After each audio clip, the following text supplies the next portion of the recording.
Ilang buntis sa Barangay Anolid, Mangaldan, Pangasinan na kinabang sa libreng medical check-up at bitamina. Narito ang report.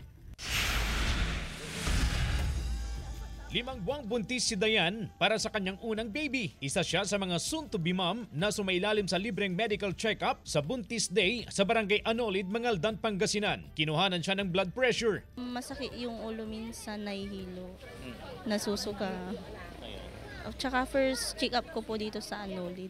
Nabigyan din ng libreng bitamina ang mga buntis mula sa Municipal Health Office. Katuwang ng barangay sa programa ang ilang nursing students mula sa isang universidad sa Dagupan City. Nagbahagi sila ng kaalaman kung ano ang dapat at hindi dapat gawin ng mga nagdadalang tao. Isa sa mga tinututukan nila ang nutrisyon ng mga ina. And kinakailangan din po nila ng kaunting kaalaman na makaka-help po sa kanila upang maging maganda ang kanilang pagbubuntis. Ayon sa punong barangay, isinasagawa ang Buntis Day sa barangay sa kada unang linggo ng buwan. Mabibigyan po sila ng refreshments or foods at saka ng token na pwede nalang maiuwi. Kasama si Ron Tanyedo, CJ Torida, One North, Central Luzon.